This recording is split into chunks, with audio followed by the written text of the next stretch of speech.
Yesus tidak berubah, tidak berubah, tidak berubah. Tuhan Yesus tidak berubah, tak berubah selama-lamanya. Katakan haleluya. Haleluya, haleluya, haleluya, haleluya, haleluya, haleluya, haleluya. Dan kuasanya tidak berubah, tidak berubah, tidak berubah. Dan kuasanya tidak berubah, tak berubah selama-lamanya. Haleluya, haleluya, haleluya, haleluya. Shalom jemaat yang dikasihi Tuhan, puji Tuhan masih dapat berjumpa dengan saudara dalam ibadah online GPPS Palu hari ini. Sebelum mengikuti ibadah, mari siapkan hati dan diri kita untuk mengikuti ibadah. Berikut kami sampaikan panduan mengikuti ibadah secara online. Yang pertama, siapkan diri untuk beribadah karena ini adalah ibadah dan bukan tontonan. Yang kedua, ikuti setiap acara ibadah, turut menyanyi ketika puji-pujian, membaca Alkitab ketika pengkhotbah menunjuk ayat untuk dibaca, serta berdoa ketika diajak berdoa. Yang ketiga, karena ini adalah ibadah dan bukan tontonan, jangan bercakap-cakap selama ibadah sedang berlangsung. Percakapan dalam kolom live chat dapat saudara lakukan sebelum ibadah dimulai. Yang keempat, gunakan pakaian yang sopan dan duduklah dengan sopan. Selamat menikmati lawatan Tuhan. Tuhan Yesus memberkati. Shalom Bapak Ibu, Saudara-saudari yang diberkati oleh Tuhan pagi hari ini. Ada berapa banyak yang datang dengan sukacita pagi hari ini? Boleh lambaikan tangan. Haleluya. Tuhan yang kita sembah adalah Tuhan yang luar biasa. Amin. Ya, baik Bapak Ibu, Saudara-saudari yang diberkati oleh Tuhan. Mari sama-sama kita siapkan hati kita untuk memuji dan menyembah Tuhan pagi hari ini. Dan saya juga mengajak bagi Bapak Ibu, Saudara-saudari yang menyaksikan akan siaran ini, mari dimanapun saudara-saudari berada, kita berikan yang terbaik untuk hormat dan kemuliaan nama Tuhan. Namun sebelum itu, saya kita semua satu dalam doa. Mari kita berdoa. Kami mengucap syukur Tuhan buat pagi yang indah hari ini Tuhan, di mana Engkau Allah yang luar biasa, Engkau Allah yang dahsyat dalam kehidupan kami.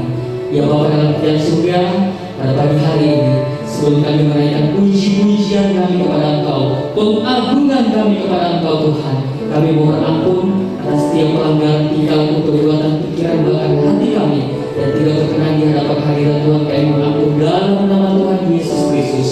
Pulihkan jiwa dan tubuh kami Tuhan, dan kami layak menaikkan puji-pujian kami pagi hari ini.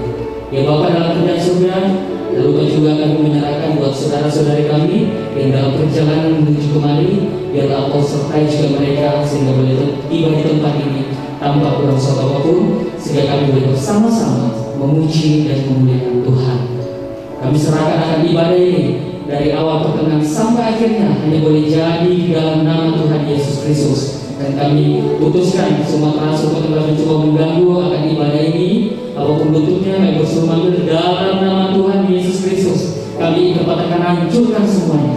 Terima kasih Bapak. Kami siap untuk memuji, memuliakan dan meninggikan nama pagi hari ini. Dalam nama Tuhan Yesus Kristus, kami berdoa dan bersyukur. Sama-sama katakan, amin.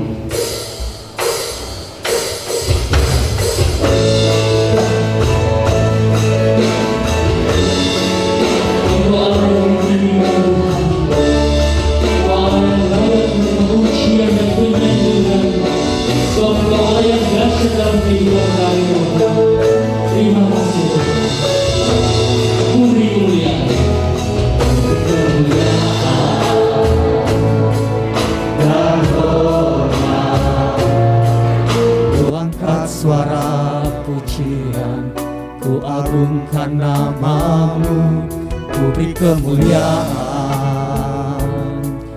dan hormat. Ku angkat suara pujian, ku agungkan namamu, sebab Kau besar, perbuatanmu ajaib, tiada seperti Engkau. Tiada seperti Engkau, sebab kau besar, perbuatanmu ajaib, tiada seperti Engkau, tiada seperti Engkau.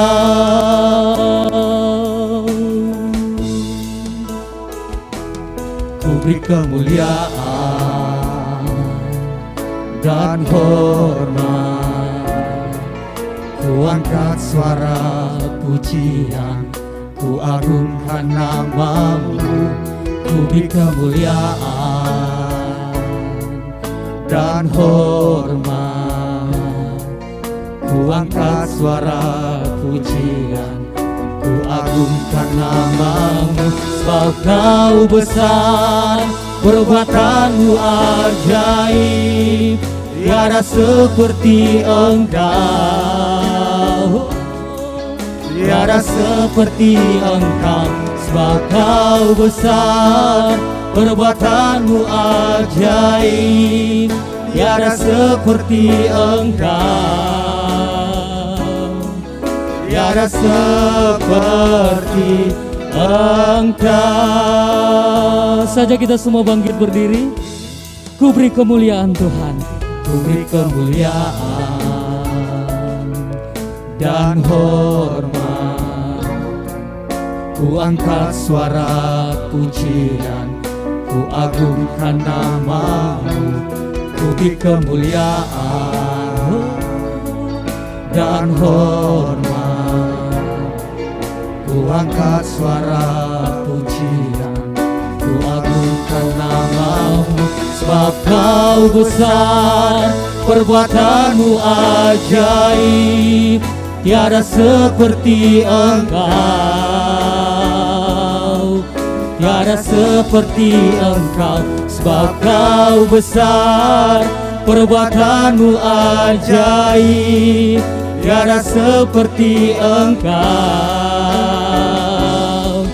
tiada seperti Engkau. Sebab kau besar, perbuatanmu ajaib, tiada seperti Engkau, tiada seperti Engkau. Sebab kau besar, perbuatanmu ajaib, tiada seperti Engkau, tiada seperti Engkau. Kami datang memberi kemuliaan hanya bagimu Tuhan, di tempat yang maha tinggi. Ku beri kemuliaan dan hormat, ku angkat suara pujian, ku agungkan namamu. Ku beri kemuliaan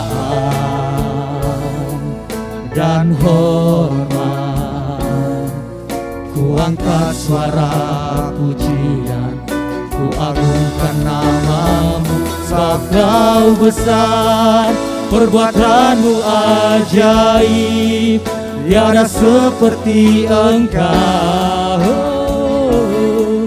tiada seperti Engkau.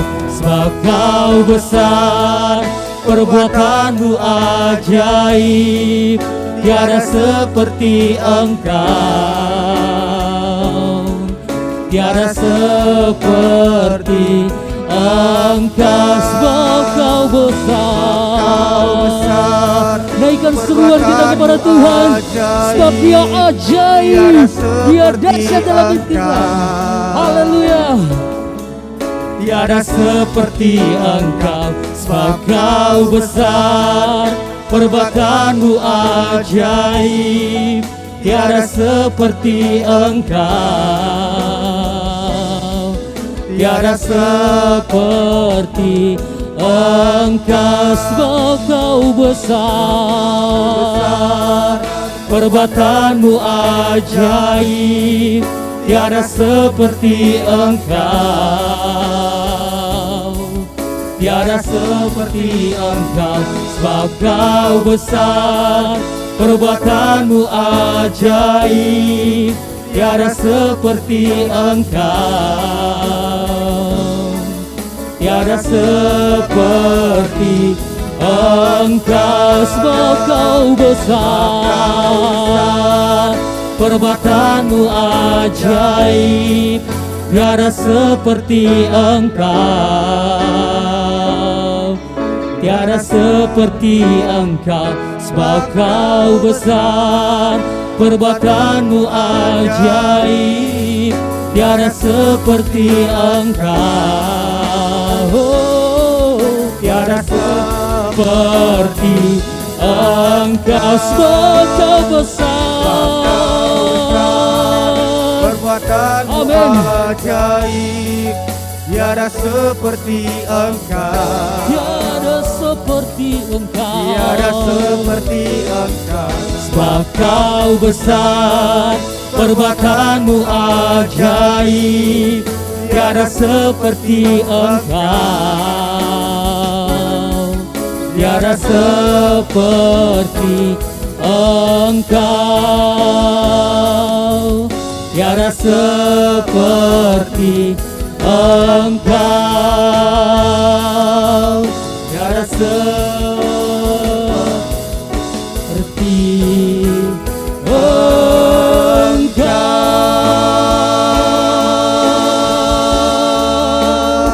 Hanya Kau yang layak,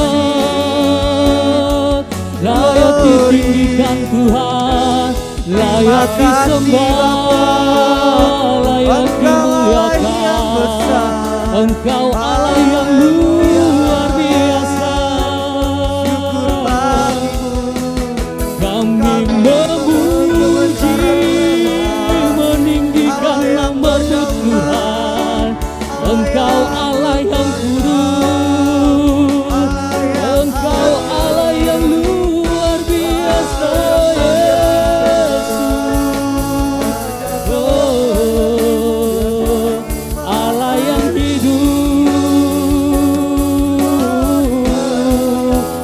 kami memuji, meninggikan nama-Mu. Kita angkat seruan kita, sebab Dia layak dipuji dan disembah. Dia Allah yang luar biasa. Kami memuji, meninggikan nama-Mu. Kami memuliakan Engkau, Allah yang hidup, Allah yang kudus, Allah yang luar biasa. Kami datang menaikkan pujian kami, penyanjungan kami.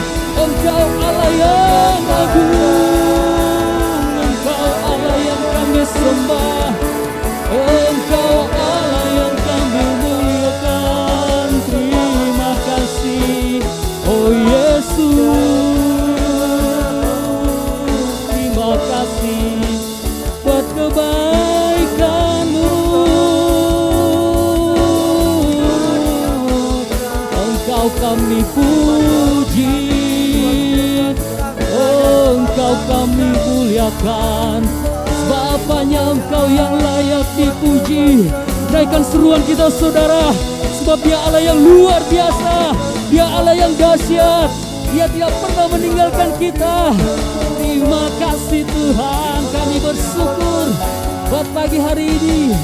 Terima kasih Yesus, terima kasih, terima kasih.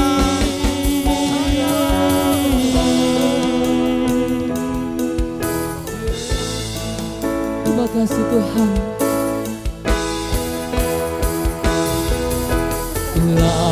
Layaklah segala bangsa sujud kepadamu,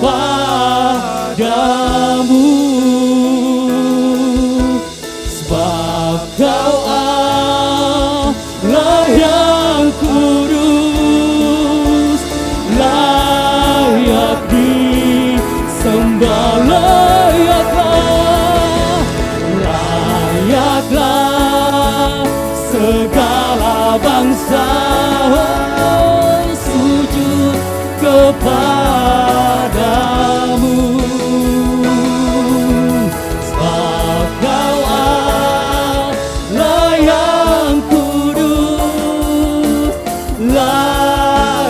disembah. Layaklah, layaklah, layaklah segala bangsa sujud kepadamu,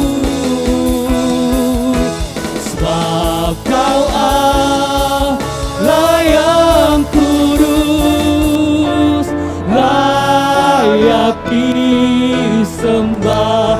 Layaklah, layaklah segala bangsa sujud kepadamu,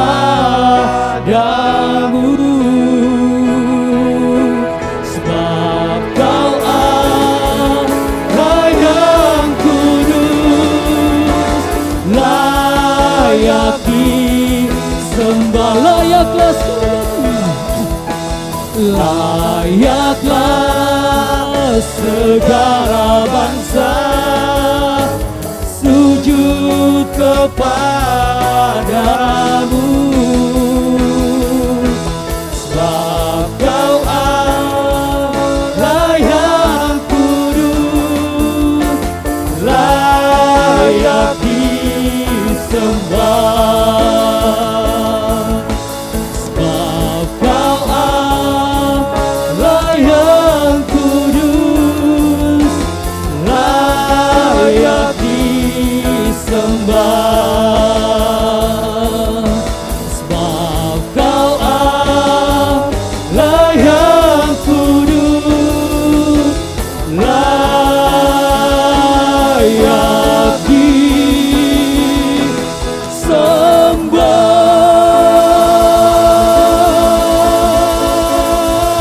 Allah kita Allah yang luar biasa, Allah kita yang dahsyat. Sekali lagi kita berikan tepuk tangan yang terbaik di Tuhan kita Yesus Kristus namanya. Haleluya. Terima kasih Tuhan. Pada saat ini kami mau lebih lagi memuji dan memuliakan nama-Mu. Bebaskan setiap roh kami dalam nama Tuhan Yesus Kristus. Kami berdoa mengucap syukur. Amin. Haleluya. Bapak Ibu saudara-saudari yang diberkati oleh Tuhan, coba tengok kiri kanannya. Iya, walaupun tertutup masker, saya yakin ada senyum, ada sukacita yang luar biasa. Amin. Sebab yang Allah yang kita sembah adalah Allah yang luar biasa. Haleluya. Saya persilakan duduk.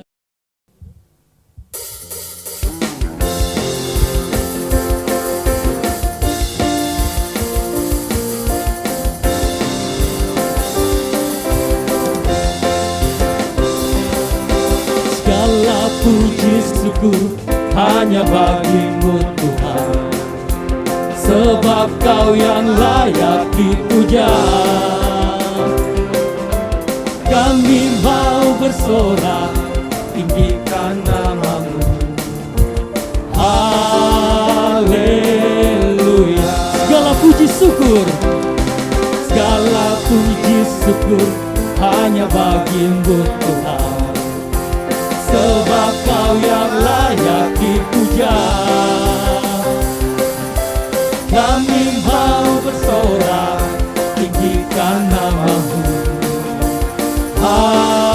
Haleluya. Sorakan haleluya. Soraklah haleluya. Hey, soraklah haleluya. Haleluya.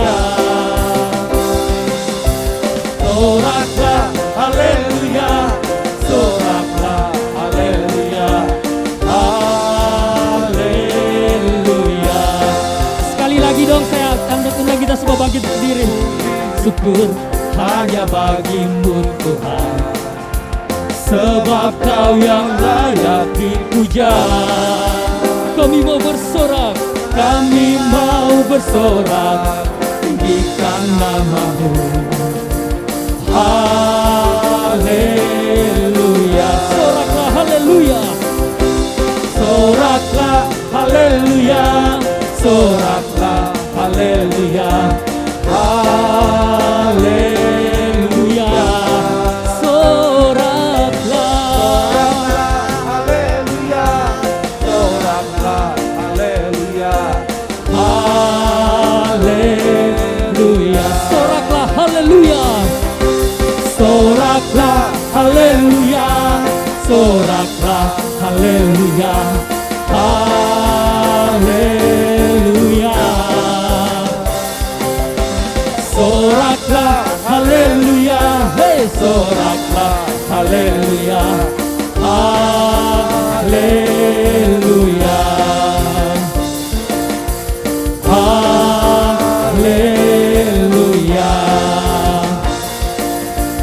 Haleluya.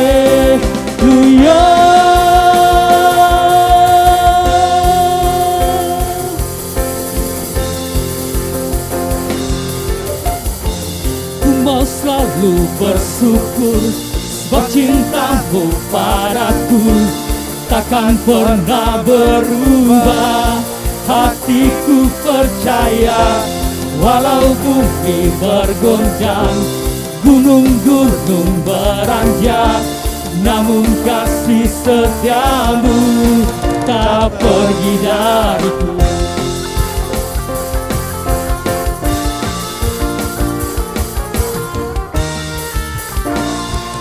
Tuhanlah kekuatan dan mazmurku. Tuhanlah kekuatan dan mazmurku. Dia gunung batu dan keselamatanku. Hanya padamu hatiku percaya. Kaulah menara dan kota perlindungan.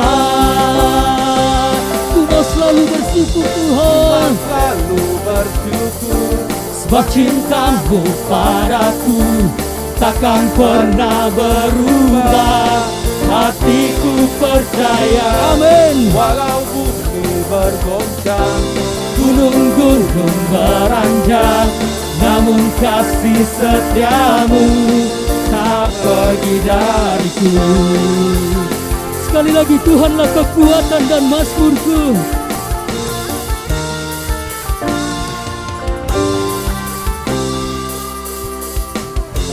Tuhanlah kekuatan dan mazmurku. Dia gunung batu dan keselamatanku. Hanya padamu hatiku percaya. Kaulah menara dan kota perlindungan.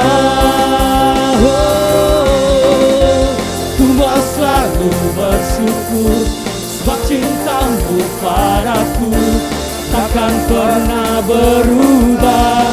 Hatiku percaya walau bumi bergoncang, gunung-gunung beranjak, namun kasih setiamu tak pergi dariku. Semuanya bertepuk tangan karena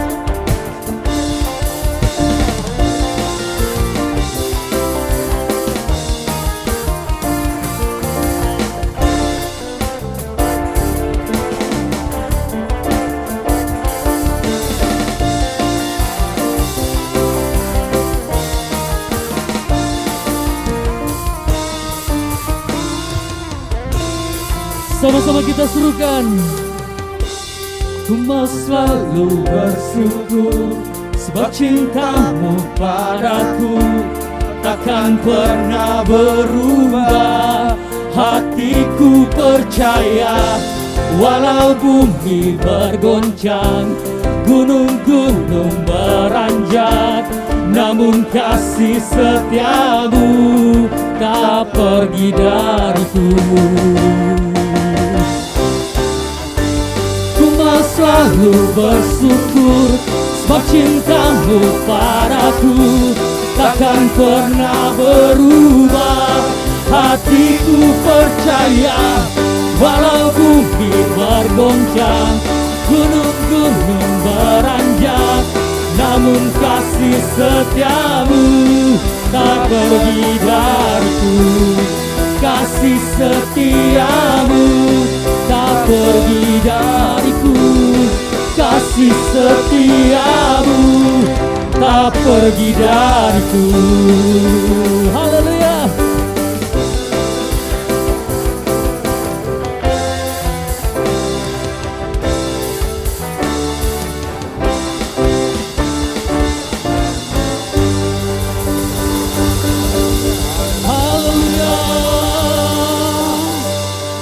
Firman Tuhan adalah pelita bagi kaki kita, amin.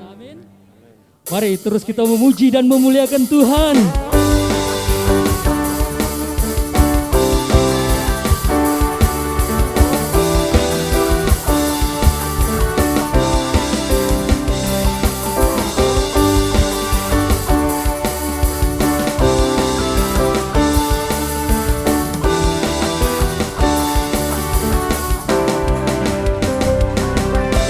Firman-Mu Tuhan, pelita bagi kakiku. Janji-Mu, terang bagi jalan-jalanku. Kebenaran-Mu, menuntunku setiap hari.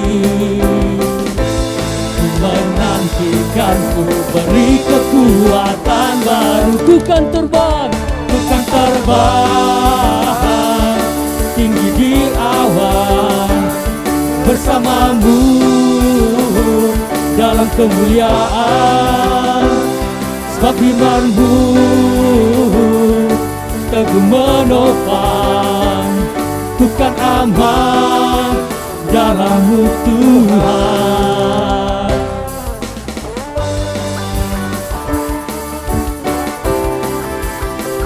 go, go, go. Firman-Mu Tuhan, Firman-Mu Tuhan, pelita bagi kakiku. janji-Mu, Janji-Mu, terang bagi jalan-jalanku. Kebenaran-Mu menuntunku setiap hari. ku menantikan.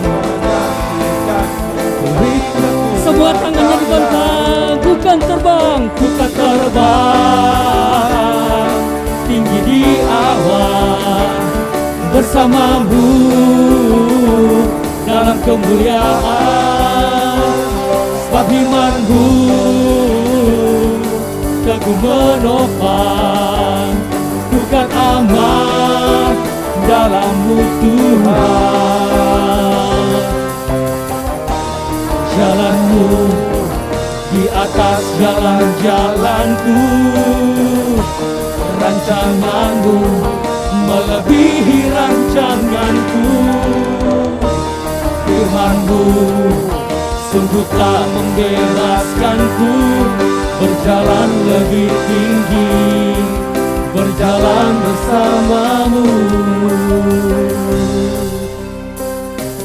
Ku kan terbang tinggi di awan Boleh tangannya direntangkan. bersama-Mu dalam kemuliaan. Sebab firman-Mu teguh menopang, ku kan aman dalam-Mu Tuhan. Ku kan terbang, Ku kan terbang tinggi di awan bersama-Mu dalam kemuliaan. Sebab firman-Mu teguh menopang, ku kan aman dalam-Mu Tuhan. ku kan terbang Tinggi di awan bersama-Mu dalam kemuliaan. Sebab firman-Mu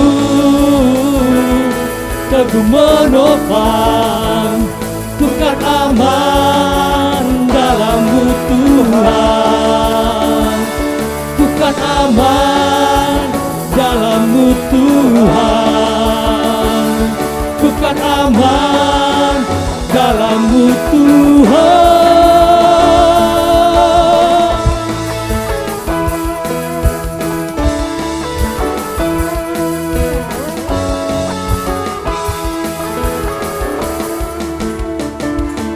Sekali lagi kita berikan tepuk tangan yang terbaik untuk Tuhan kita Yesus Kristus namanya. Haleluya. Saya persilakan duduk. Puji nama Tuhan, Shalom. Puji Tuhan, selamat datang bagi seluruh jemaat Tuhan yang dikasihi Tuhan. Dan juga bagi saudara yang baru pertama kali hadir, dalam ibadah ini. Selamat datang, Tuhan Yesus memberkati. Dan juga bagi saudara-saudara yang mengikuti akan ibadah ini melalui live streaming dimanapun saudara berada, Tuhan Yesus memberkati. Puji nama Tuhan. Dan khususnya bagi saudara yang baru pertama kali hadir, supaya kita bisa saling mengenal, kami mohon saudara tidak keberatan, boleh berdiri sebentar bagi yang baru pertama kali hadir. Ada? Baik, kalau tidak ada, kita akan sambut saudara kita yang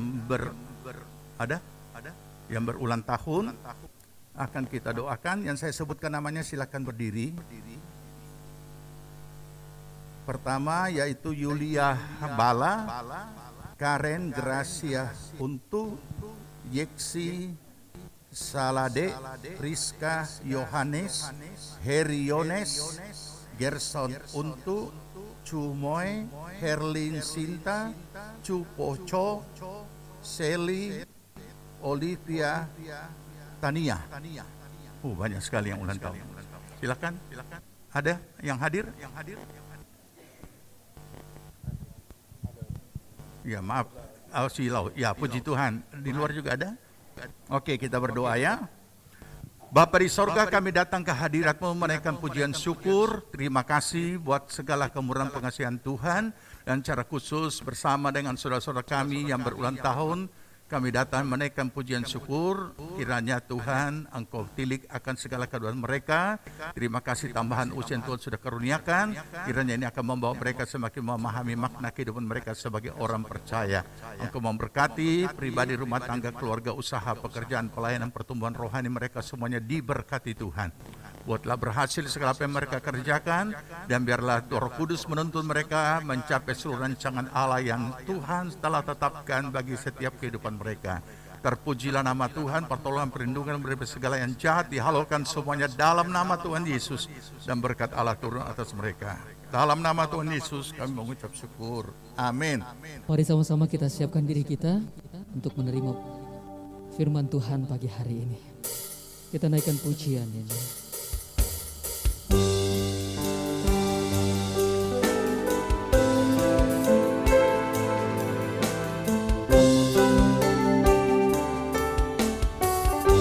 Bagaikan bujana siap dibentuk, bagaikan bejana siap dibentuk, demikian hidupku di tangan-Mu. Dengan urapan kuasa Roh-Mu, ku dibaharui selalu.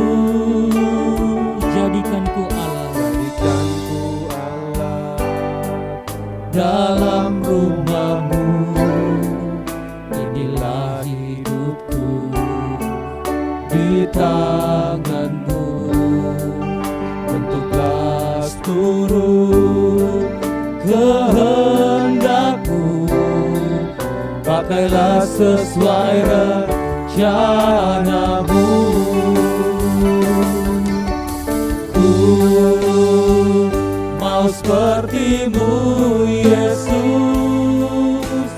disempurnakan selalu dalam setiap jalanku, memuliakan nama-Mu. Saja kita semua bangkit berdiri. Bagaikan bejana siap dibentuk, demikian hidupku di tangan-Mu. Dengan urapan kuasa Roh-Mu, ku dibaharui selalu. Jadikanku Allah dalam rumah-Mu. Inilah hidupku di tangan-Mu. Bentuklah seluruh kehendak-Mu, pakailah sesuai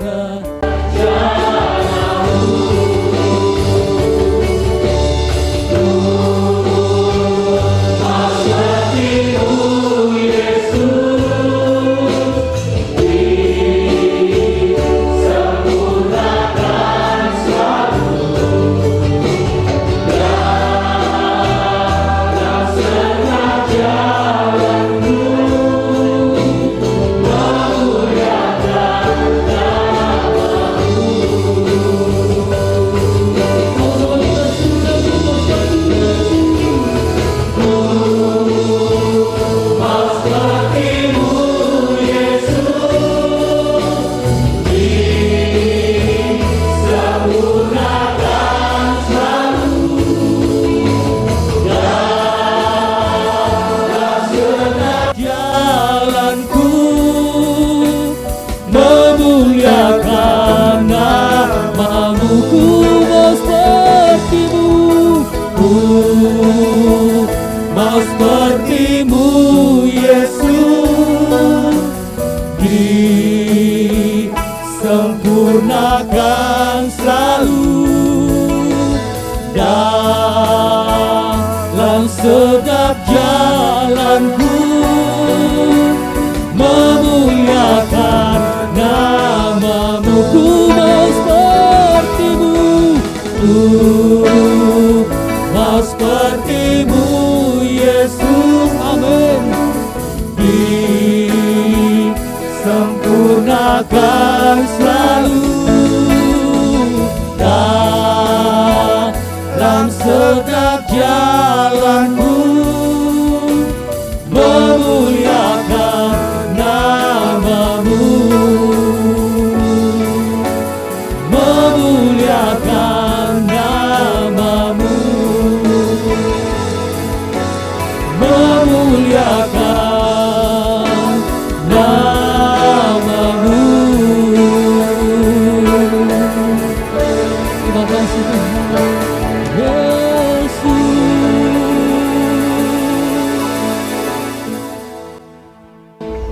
Ini menjadi pengakuan kami ya Tuhan. Kami rindu untuk menjadi seperti Engkau ya Tuhan. Amin. Semakin hari semakin disempurnakan ya Tuhan. Amin. Terpujilah nama Tuhan. Pada pagi hari ini kami rindu untuk mendengarkan kebenaran firman-Mu. Biar ya Tuhan Kau berbicara kepada kami semua pribadi lepas pribadi. Tidak satu pun yang Kau lewatkan pada pagi hari ini. Biarlah kami, setiap kami yang datang boleh mengalami perjumpaan secara pribadi dengan kuasa firman-Mu ya Tuhan. Amin. Kami mengikat segala bentuk kuasa kegelapan dalam bentuk apapun juga yang mencoba mengganggu sepanjang pemberitaan Tuhan, pemberitaan firman Tuhan, yang mencoba merampas saluran dari firman Tuhan dalam hati kami, yang mencoba membangun benteng-benteng yang menentang pengenalan akan Tuhan. Di dalam nama Tuhan Yesus Kristus kami katakan hancurkan kuasa di dalam nama Tuhan Yesus. Dalam nama Tuhan Yesus, kami hanya mengizinkan Roh yang hadir di tempat ini ya Tuhan. Dan biarlah Tuhan untuk memberikan kepada kami roh wahyu dan hikmat untuk mengenal kebenaran firman-Mu dengan benar ya Tuhan. Dan urati juga hamba-Mu yang Kau percayakan menyampaikan isi hati-Mu bagi setiap kami. Biarlah hikmat dan urapan yang baru turun atas hamba-Mu, sehingga setiap perkataan yang keluar dari bibir mulut hamba-Mu adalah perkataan-perkataan yang diurapi oleh Tuhan. Terpujilah nama-Mu ya Tuhan. Di dalam nama Tuhan Yesus Kristus kami siap untuk mendengarkan firman Tuhan. Haleluya. Amin. Puji nama Tuhan, mari kita sama-sama membuka Alkitab kita, Kitab 1 Raja-Raja, pasal yang ke-19.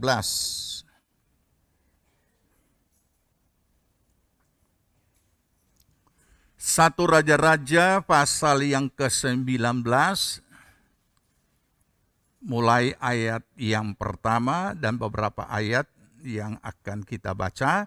Saya baca dulu ayat yang pertama dan saudara kita baca bergantian. Mari kita sambut firman Tuhan dan kita akan mulai membaca. 1 Raja-Raja 19 ayat 1 saya bacakan. Ketika Ahab memberitahukan kepada Isabel segala yang dilakukan Elia dan perihal Elia membunuh semua nabi itu dengan pedang, ganti.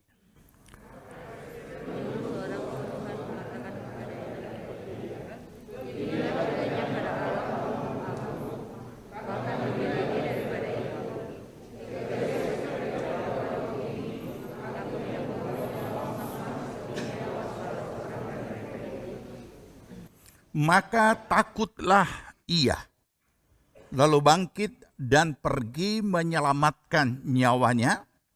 Dan setelah sampai ke Berseba, yang termasuk wilayah Yehuda, ia meninggalkan bujangnya di sana. Ganti.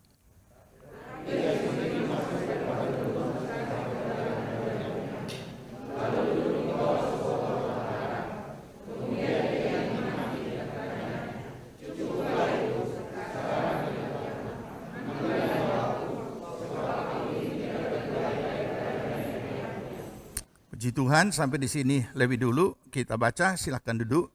Dan kita mau belajar pada kebenaran firman Tuhan tentang kasus Elia minta mati.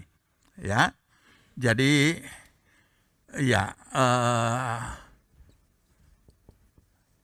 keputusasaan Elia. Pengalaman keputusasaan seorang nabi yang namanya Elia. Nah, saudara, ada banyak sekali nilai-nilai ilahi dan nilai-nilai kehidupan hari-hari dalam menghadapi berbagai macam realita hidup dalam berbagai bentuk peristiwanya yang sangat berharga dan bisa kita pelajari. Namun kita terfokus dulu kepada keputusasaan Elia ini. Kalau kita ikuti mulai dari panggilan Elia untuk menjadi nabi Allah dan kemudian juga atau menjadi nabi, dan perjalanan hidupnya sebagai seorang abdi Allah, kita lihat bahwa luar biasa pengalaman-pengalaman iman yang dia hadapi di dalam kehidupannya, dalam berbagai hal sampai kepada ia menjadi putus asa. Nah, kita mungkin bicara dulu yang positif. Karena yang terjadi dalam keputusasaan Elia ini, atau siapapun dia, tidak berbeda dengan apa yang kita alami dalam kehidupan hari-hari, bahwa suatu saat kita juga akan mengalami hal yang sama, hanya saja bentuknya berbeda. Dan apa yang dialami Elia ini bukan hanya dalam hidup, masalah nilai hidup sehari-hari, tapi juga di dalam hal pelayanan. Sebagai seorang abdi Allah dan juga sebagai seorang nabi. Sebagai seorang hamba Allah dan sebagai seorang nabi. Nah, saudara, kalau saya gambar grafiknya seperti ini, memang seperti itulah yang dialami. Berbagai perkara-perkara besar dan mujizat-mujizat yang luar biasa Tuhan sudah pakai atas diri atau hidup dari seorang yang bernama Elia. Itu kedaulatan Allah. Kita mulai dulu dari sini. Siapapun Tuhan berhak untuk memakainya, tidak peduli dia siapa. Kalau kita bicara dalam konteks kedaulatan. Nah, kadangkala di dalam menerima ajaran-ajaran dari mimbar, kurang diberitakan tentang bagaimana kedaulatan Allah dan hak Allah untuk memakai siapa saja yang dia mau. Apa yang seringkali diajarkan? Yang diajarkan seringkali adalah persyaratan-persyaratan yang harus dipenuhi supaya Tuhan pakai. Ya, sehingga kalau direnungkan itu tidak salah, memang ada syarat-syaratnya. Tapi akhirnya itu menjadi dalil yang membawa seseorang bahwa kalau dia sudah begini, pasti Tuhan seperti Tuhan pakai. Kalau dia begini, maka dia berhak untuk menerima Tuhan pakai. Dan lain sebagainya. Jadi seolah-olah ada sesuatu target yang harus dicapai untuk supaya Tuhan pakai. Jadi timbul suatu pemahaman ganda di sini. Bukan berarti kita hidup sembrono karena ada kedaulatan Tuhan, kemudian kita hidup sembrono, tidak perlu ada persyaratan, tidak perlu ada peraturan-peraturan, terserah Tuhan mau pakai dan Tuhan pilih. Nah, kita juga keliru kalau hanya berpikir seperti itu. Tapi kita juga akan keliru kalau hanya mengemukakan persyaratan tanpa kita juga memahami kedaulatan Allah. Sebab oknum yang sungguh-sungguh mau dipakai Tuhan, itu juga bisa kecewa. Kenapa? Karena seolah-olah untuk menjadi dipakai Tuhan itu kemudian menjadi satu yang ditanamkan menjadi satu keinginan sampai kepada menjadi ambisi dan ambisius. Saya sudah saksikan bagaimana pengalaman pribadi yang saya biasa saksikan ketika memiliki iman yang ekstrim. Yang memaksakan kepada Tuhan supaya Tuhan pakai saya secara mujizat. Mujizat apa? Ya, kadang-kadang yang dianggap mujizat dikategorikan itu hanya kesembuhan. Orang penerbangan minta tiba dengan selamat, minta ada celaka. Itu supaya apa? Supaya ada celaka, bikin mujizat. Nah, kedengarannya ini kan, waduh, luar biasa kan? Kalau kita melakukan sesuatu yang Tuhan pakai, yang melakukan sesuatu yang spektakuler, padahal kalau kita tanpa kita sadari, itu sesuatu ambisi yang tidak benar di hadapan Tuhan. Apa sebab? Sebab tanpa kita sadari juga sebenarnya kita cari nama. Karena kalau Tuhan pakai, so pasti terkenal. Nah, ini yang bahaya. Dan di sekolah-sekolah Alkitab zaman dahulu, tidak tahu sekarang, murid-murid itu diracuni dengan kalimat ini. Supaya Tuhan pakai kamu dengan heran. Supaya Tuhan pakai kamu dengan heran. Jadi kami ini terindoktrinasi dengan kalimat itu, sehingga berusaha, tidak memusingkan lagi karunia. Berusaha supaya Tuhan pakai. Apa yang dilakukan? Maka hamba-hamba Tuhan yang senior pun mulai memberikan jalan. Pergi puasa di gunung. Doa puasa dan lain sebagainya. Seolah-olah kalau sudah turun dari gunung sudah jadi sakti. Ini kan buku cerita silat ya, Koping Ho. Ya kan? Nah ini, tinggal di kuil mana dan lain sebagainya. Ini pemahaman teologis ini sempat meracuni calon-calon hamba Tuhan. Dan karena itu yang dia terima di sekolah, itu juga dia ajarkan di mimbar. Karena itu yang dia punya modal. Sehingga mereka yang sungguh-sungguh punya tujuan tertentu untuk hal yang rohani, memaksakan Tuhan pakai dia seperti itu. Dan itu pernah saya alami. Tujuan sasaran puncak daripada ini terlepas sendiri ya. Puncak daripada kerinduan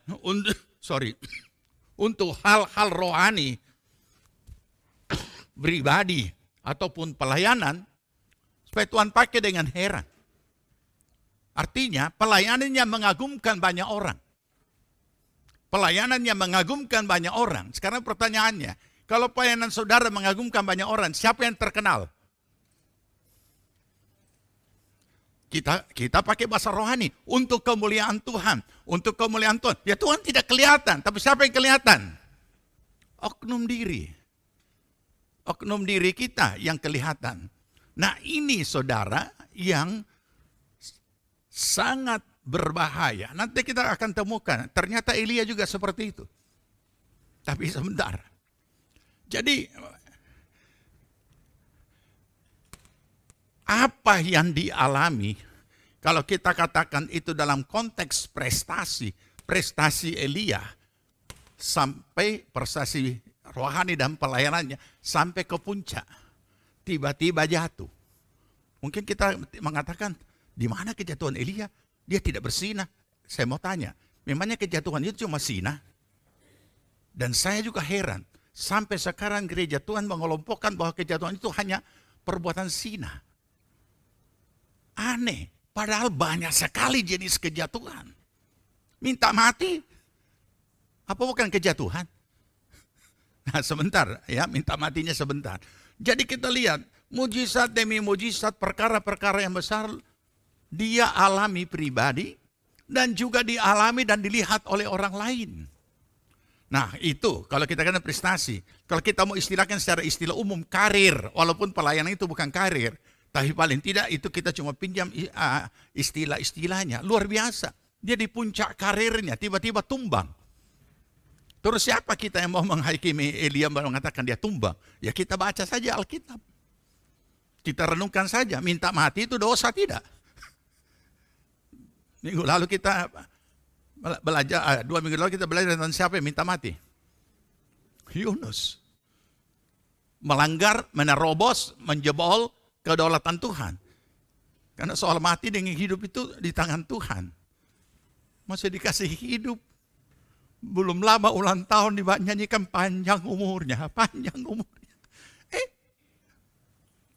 Besok dia sudah minta mati. Nah ini manusia-manusia seperti itulah. Nah saudara, ini kondisinya. Tuhan pakai Elia untuk menyampaikan bahwa akan ada kekeringan. Dan kekeringan pun terjadi, tidak turun hujan 3,5 tahun. Dan kekeringan melanda dan semua dalam keadaan kondisi yang menderita. Dalam kondisi seperti itu kita tahu Tuhan perintahkan Elia ke mana? Ke sungai Kerit. Dan Tuhan berkata, aku sudah memerintahkan burung gagak. Dan burung-burung gagak, bukan cuma burung gagak loh, burung-burung gagak dikatakan oleh kitab, tiap hari mengantar roti kepada Elia. Nah ini aneh juga, tentu jauh tempatnya diambil roti itu. Karena semua negeri dalam kekeringan. Terus dari mana itu pabrik roti? Bakerainya siapa yang itu burung gagak picuri atau piambe? Tentu yang punya bakerai, kenapa tak korek? Nah, ternyata serombongan burung gagak. Dan apa yang kita pelajari, yang kita bisa pelajari di situ, ternyata karena musim kering, sungai itu lama-lama juga habis airnya. Nah, kenapa Tuhan mesti pakai burung gagak bukan burung merpati? Sehingga pengkhotbah tidak boleh salah khotbah. Kalau burung merpati, pengkhotbah alegoris langsung berkata, demikianlah Roh Kudus menjadi penolong bagi kita seperti burung merpati mengantar roti kepada Elia. Padahal tidak, bukan burung merpati, burung gagak. Sedangkan burung gagak masuk kategori burung najis atau burung haram. Terus pertanyaannya, kenapa Tuhan mau pakai burung gagak bukan burung merpati? Timbul lagi pertanyaan baru. Kenapa saudara mau keberatan kalau Tuhan mau pakai burung gagak? Hah? Saudara cemburu kalau Tuhan pakai orang najis? Saudara cemburu kalau Tuhan pakai orang yang tidak seiman? Berapa banyak bukti Alkitab Tuhan memakai orang yang tidak seiman menjadi berkat dan dipakai untuk membangun dan melaksanakan apa yang Tuhan punya mau. Itu kedaulatan. Kita tidak bisa bantah. Dan kita tidak punya hak untuk keberatan. Dan ternyata terpelihara. Begitu air sungai selesai habis atau kering, Tuhan perintahkan, pergi ke Sarfat. Aku sudah perintahkan seorang janda memelihara engkau. Aduh kasihan. Begitu sampai di sana, dia kira janda kaya. Janda miskin. Yang hanya pungut-pungut kayu api. Jadi artinya singkat cerita, kalau saya singkatkan, ada banyak luar biasa. Janda itu pelihara dia, dan satu saat anaknya meninggal, kemudian Elia mendoakan, dan kemudian anaknya bangkit. Jadi pelayanan Elia sudah sampai kepada pelayanan membangkitkan orang mati. Sepuncak-puncaknya hebatnya pelayanan kita, kita belum sampai pernah membangkitkan orang mati. Atau mau coba? Kita orang pergi di kamar jet, apa itu? Kalau di rumah sakit namanya apa? Ya, masuklah di sana. Kemudian bangkitkan semua. Tidak bisa kan? Jadi artinya begini, dia sudah dipakai Tuhan melebihi segala batas-batas logika apapun. Karena itu saja pun itu membangkitkan orang mati. Dan begitu tegasnya dia. Sampai dia di puncak ini. Apa yang terjadi kita juga sudah baca, sudah tahu. Pengikut Baal mengadakan pemujaan untuk membuktikan siapa Tuhan yang sebenarnya. Karena umat Tuhan sudah murtad, umat Tuhan sudah meninggalkan Tuhan. Dan oleh karena itu terjadilah, buat mesbah, taruh persembahan, tidak boleh pakai api. Berdoalah pengikut Baal dan ternyata tidak ada api apapun yang keluar. Elia berdoa, api dari langit menyambar persembahan itu, membakar semuanya sampai selesai. Kemudian dibasmilah pengikut-pengikut Nabi Baal itu. Begitu banyaknya, 450. Artinya, Alkitab menulis, ya, Alkitab menulis seperti ini. Kita baca, ya. Di dalam 1 Raja-Raja 18, tadi 19 kan? Ya. Bagaimana Elia menghabisi semua pengikut-pengikut Baal itu. Ayat 20 menceritakan Elia di Gunung Karmel. Maka kemudian pada ayat bagian-bagian terakhir, maka di situ kita menemukan apa yang dilakukan oleh Elia. Ayat 40. Sama-sama. Kata Elia kepada mereka, tangkaplah nabi-nabi Baal itu. Seorang pun dari mereka tidak boleh luput. Setelah ditangkap, Elia membawa mereka ke sungai Kison dan menyembelih mereka di sana. Oh, sadis ya. Oke, kita tinggalkan dulu istilah sadis. Tetapi di situ menunjukkan hebatnya keperkasaan Elia.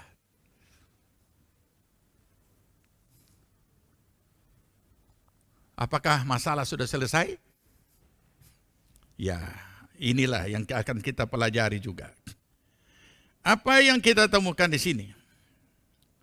Maka kita akan temukan pada pasal yang berikutnya. Ya. Pada pasal yang ke-19 tadi kita sudah baca bahwa ketika Ahab memberitahukan kepada Isabel segala yang dilakukan Elia dan perihal Elia membunuh sebuah nabi itu dengan pedang, kemudian Isabel menyuruh seorang suruhan mengatakan kepada Elia, beginilah kiranya pada para Allah menghukum aku, Allah kecil ya, bahkan lebih daripada itu, jika besok kira-kira pukul pada waktu ini aku tidak membuat nyawamu sama seperti nyawa salah seorang dari mereka itu. Baca ayat 3. 2 ayat 3. 2, 3.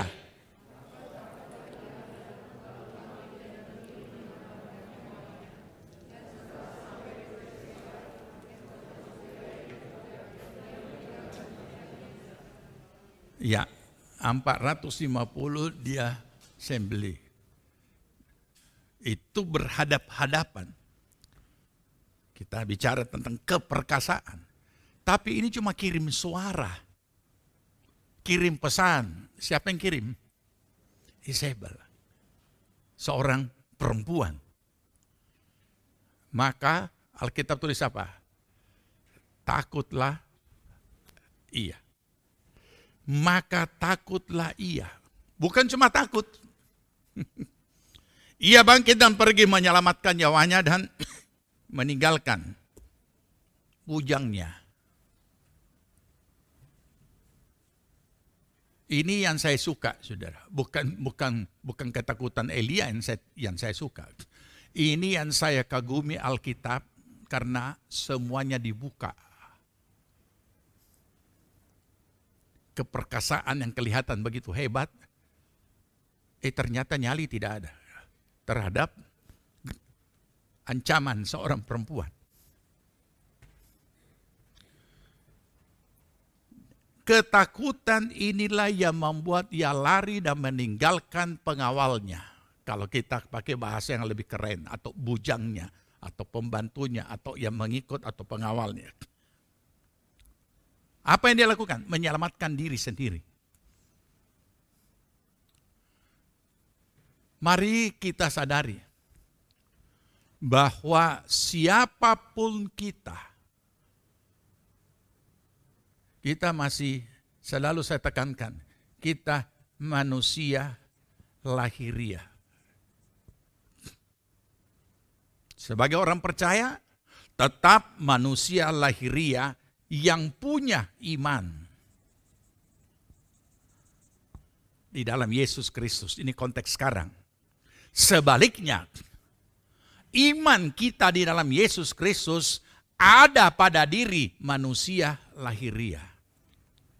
Kalau kita pahami seperti ini, kita tidak akan pernah menghakimi orang. Dan kita juga tidak pernah memuja-muja orang berlebih-lebihan, bukan sepantasnya.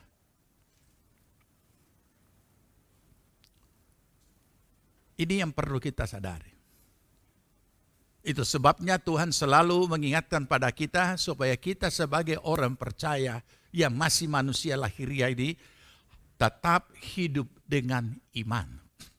Saya tidak jelaskan panjang lebar lagi karena itu sudah ulang-ulang ditekankan. Sebab siapapun dia, ingat firman Tuhan, siapa yang menyangka dirinya tegak, hendaklah ia waspada supaya jangan ia jatuh. Sehebat ini prestasinya, sehebat ini perjalanan karirnya, kalau kita pakai istilah umum, tetapi ternyata ia adalah pribadi yang tidak berdaya di salah satu hal. Tampil hebat, tampil kayak luar biasa, tetapi ternyata ia juga takut. Ada penakut di sini? Tidak usah saudara cemoh orang penakut itu. Saudara takut tentang hal apa? Kalau orang takut untuk hal-hal ini adalah takut hal-hal realita. Karena itu peristiwa nyata. Ada seorang perempuan nama Isabel. Ada ancaman dari perempuan itu. Dan perempuan itu berkuasa. Sangat kuat, walaupun dia cuma istri Ahab, tapi Ahab ternyata tunduk juga sama dia. Bahkan dia yang melapor kepada istrinya, oh Elia bikin begini, kita orang itu ini. Orang-orang yang takut untuk hal-hal yang real itu adalah masih hal yang wajar. Tapi kalau ada orang percaya, takut untuk hal-hal yang ada hubungannya dengan mistik, itu parah. Saudara takut ketemu mertua? Masih wajar, karena saudara pemalas mungkin. Ya, Bangun-bangun jam 10, bangun jam 11, sedangkan tinggal di rumah mertua. Jadi wajarlah kalau takut. Mertua yang mana yang paling mau suka punya anak mantu bangun jam 11 pagi? Jam 11 siang. 11 bukan pagi lagi. Tapi kalau saudara sebagai orang percaya masih takut tentang hal-hal mistik, itu yang tidak beres. Masih ada yang takut dalam, apa itu maksudnya takut dalam hal mistik? Takut pergi tampak gelap, nanti ada selamat malam. Ya, ada. Ya. Atau takut nanti tukang tagih hutang datang? Itu wajar. Itu wajar kan, itu hal nyata. Ya kan?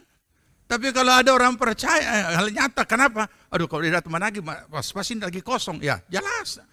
Lumrah. Tapi kalau saudara takut pergi tampan, baspok di sana, baspok di sana. Di mana yang baspok? Padahal nggak ada, saudara sendiri yang baspok. Tidak boleh ada satu titik ketakutan kepada hal-hal mistik. Kalau masih ada, perlu didoakan. Jangan sih lagi sambaran pergi berdoa, suruh orang berdoa. Ada tim penggembalaan siap mendoakan saudara. Ya, jangan sambaran berdoa, apalagi tumpang tangan, dia punya kejahatan dari orang itu yang saudara tidak tahu pindah sama saudara. Roh-roh jahat yang masih ada. Ya. Nah, transfer. Oke. Dan saudara tahu ketakutan ini adalah berarti tidak siap untuk menghadapi kenyataan yang ada. Padahal belum terjadi kan? Wajar. Secara manusia lahiriah. Tetapi di mana semua itu pengalaman iman yang sudah pernah kita alami.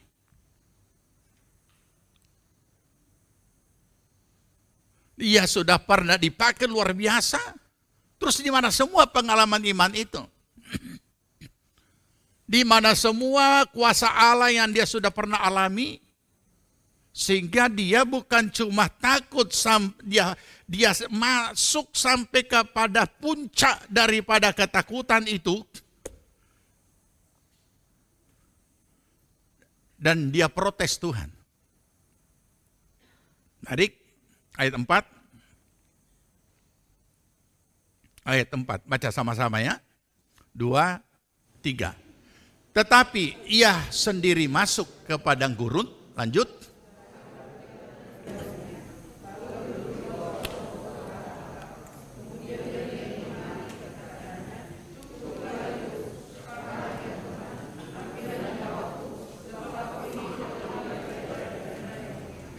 Iya. Saudara bisa nangkap ini kalimat? Dari menangkap ini kalimat, kita sudah bisa menemukan satu motivasi tersembunyi yang tidak beres dalam dirinya.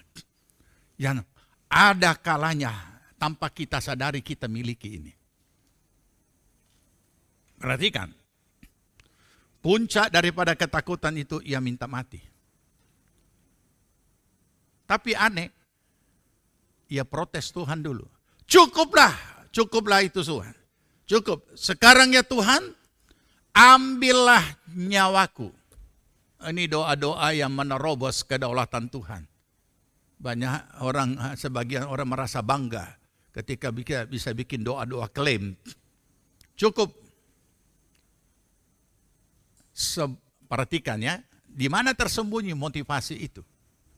Karena kita belajar tentang kasus ini, jadi kita tidak banyak baca yang lain. Perhatikan kalimat ini.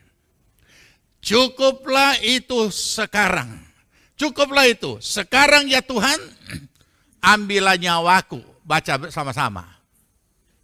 Sebab aku ini tidak lebih baik daripada nenek moyangku. Kalimat positif atau kalimat negatif? Ini kalimat sangat terselubung kalau kita tidak renungkan dan tidak dalami. Dia membandingkan dirinya dengan nenek moyangnya. Berarti mulai dari Abraham, Ishak, Yakub dan seterusnya dan seterusnya. Dan dia temukan dirinya tidak lebih baik dari nenek moyangnya. Dan dia kecewa.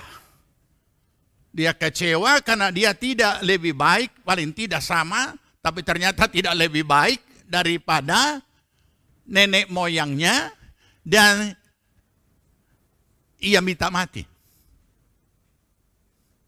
Saudara, motivasi-motivasi terselubung yang seperti ini sembunyi di tempat yang begitu aman dalam diri kita tanpa kita sadari, dan itu yang menjadi dasar semua kegiatan-kegiatan rohani kita dan pelayanan kita. Nanti saya jelaskan secara gampang dimengerti. Kenapa saudara dan saya harus berusaha hidup kudus? Apa motivasinya?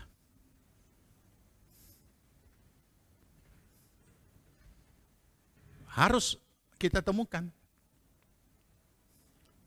Mengapa saudara dan saya berusaha untuk jujur? Apa motivasinya? Mengapa saudara dan saya berusaha untuk rendah hati? Apa motivasinya? Harus cari. Karena kadang-kadang ada motivasi terselubung sampai kita sadari, dan itu yang menjadi dasar kita berpijak untuk berusaha memiliki nilai-nilai hidup rohani. Untuk apa saudara dan saya berusaha untuk tekun berdoa? Tekun baca Alkitab, tidak menipu, tidak sombong. Untuk apa semuanya itu? Apa motivasinya? Ini perlu kita temukan saudara. Karena ini dia sembunyi di tempat yang sulit dideteksi oleh yang punya sendiri. Tapi kita bersyukur Alkitab menulis secara gamblang. Perhatikan, temukan motivasi Elia. Bukan kita hakimi, tapi ditulis di sini. Kita temukan dari percakapannya. Cukuplah ya Tuhan, sekarang cabutlah, nyambillah nyawaku. Karena sebab aku tidak lebih baik dari nenek moyangku. Itu motivasi. Oke, sebelum saya lanjut, saya kasih sebuah pernyataan seorang hamba Tuhan yang pernah nego dengan Tuhan ketika Tuhan tanya sesuatu. Ya, waktu itu saya ikut seminar dari hamba Tuhan itu, dan dia bersaksi tentang pengalamannya tawar-menawar dengan Tuhan ketika Tuhan tanya. Dia punya kerinduan yang begitu rupa untuk memiliki nilai-nilai rohani dalam hidupnya. Tuhan tanya, kamu mau seperti siapa? Ataupun itu bukan Tuhan tanya itu dalam ada audio yang dia dengar, atau Tuhan berbicara, hai adaku apa yang, bukan. Tapi dia punya doa pada Tuhan. Dia baca Alkitab, dia temukan tokoh-tokoh Alkitab, nenek-nenek moyangnya Elia. Dan dia berkata, Tuhan saya mau seperti Abraham. Oh ya? Kamu mau seperti Abraham? Di dalam doanya dia minta seperti itu. Tapi kemudian dalam doa bersekutu menyembah, dia juga dapat jawaban dalam hatinya. Abraham, kamu mau seperti Abraham? Abraham itu, dia pernah tidak mengakui istrinya. Dan dia ambil dia punya pembantu jadi istrinya. Kamu mau begitu? Oh tidak Tuhan, tidak. Saya tidak mau melakukan yang seperti itu. Berarti Abraham ada apa? Pernah, berarti tidak sempurna. Dia pernah melakukan kesalahan. Sedangkan dia mau Dia hanya mengagum-agumi Abraham dengan satu sebutan, bapak segala orang beriman. Berdoa lagi dan dia, aduh berarti Abraham tidak bisa ya. Berarti Abraham nanti kita PSC kita mengaku saudara, aduh cilaka. Nah dia minta lagi Tuhan, seperti Ishak saja. Hah? Mau seperti Ishak? Siapa saudaranya Ishak?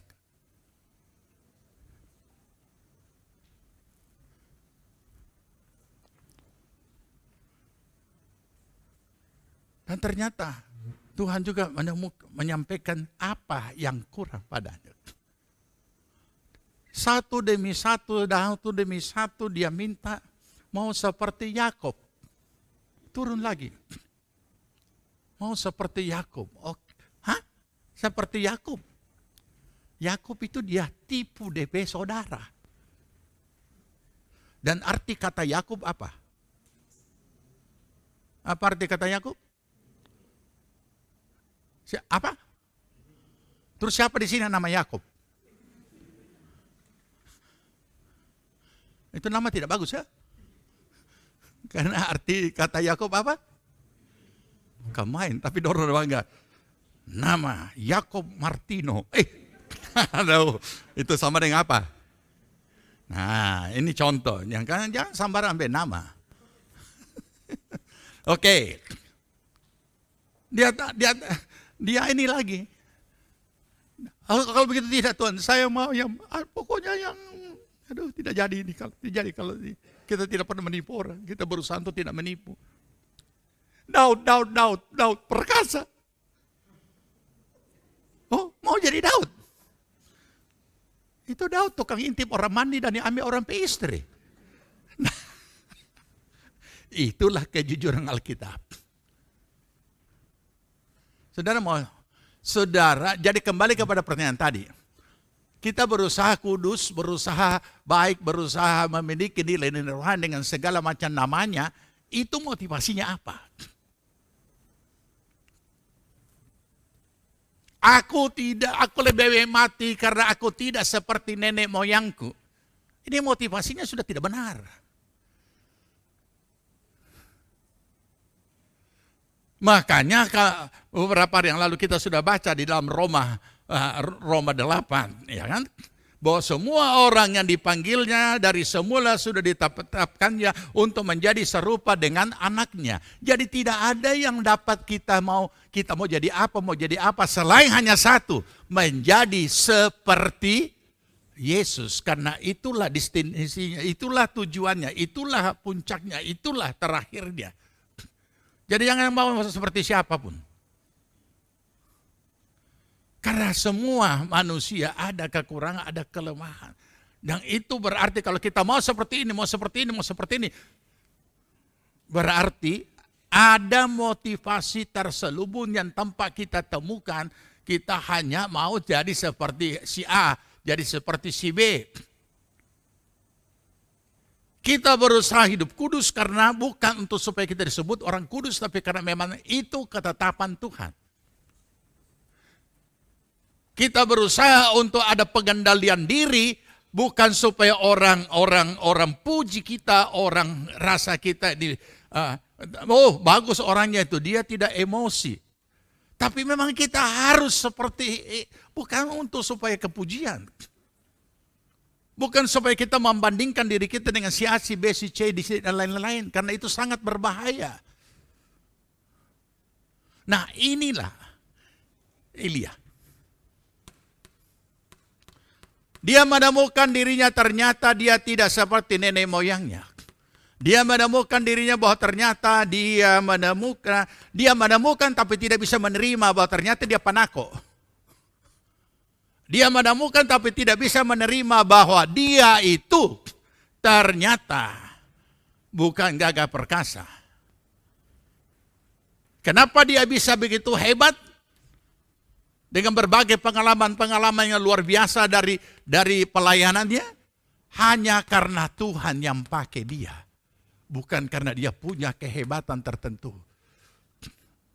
Dan kalau Tuhan memperlihatkan kita punya kekurangan, kita punya kelemahan, ingat apa yang Paulus katakan. Di dalam tubuhku ada pesuruh iblis yang menggocok aku. Sudah berulang-ulang aku berdoa, minta supaya ini dicabut. Tapi Tuhan berkata, sejahteraku, kasih karuniaku cukup bagimu. Makanya Paulus berkata, dengan demikian aku bermegah dengan kelemahan-kelemahanku. Saat aku lemah, disitulah aku kuat. Artinya dia sadar, kita bukan siapa-siapa dan tidak punya kemampuan apa-apa. Tetapi kekuatan dari Tuhan.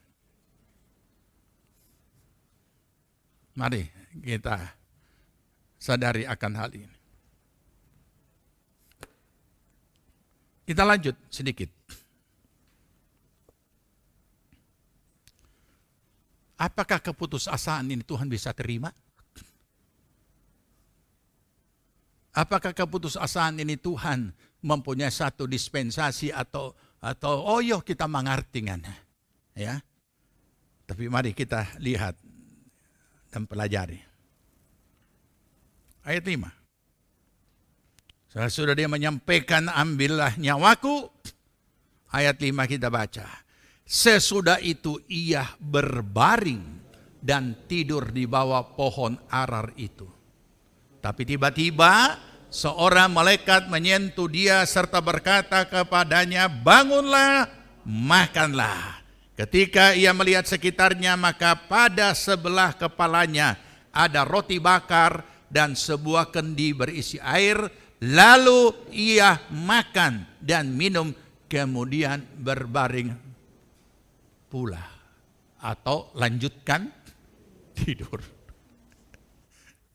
Saudara, mari kita memahami dan mau mengerti isi hati Tuhan. Karena kalau kita berkata, Tuhan sampaikanlah isi hatimu pada melalui hamba-Mu dan lain sebagainya. Terlalu banyak kita punya doa-doa yang ini.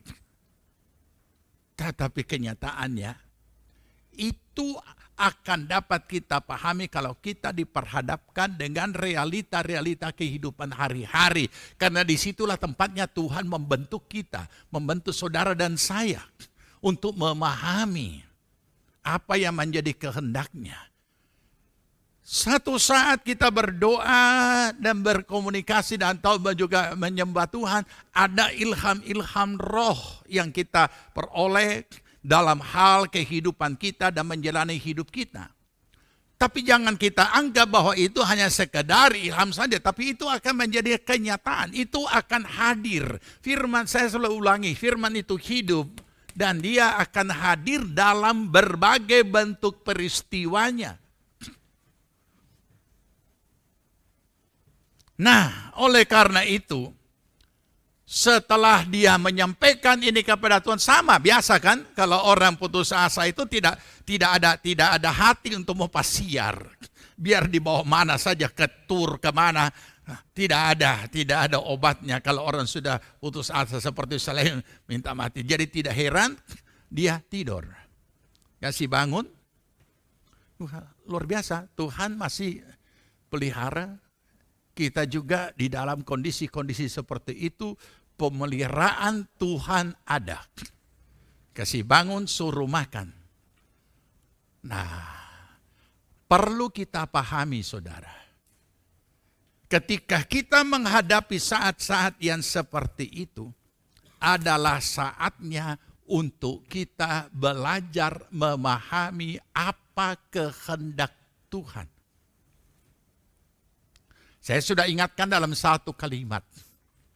Jalan buntu bagi orang dunia adalah keputusasaan dan habis perkara.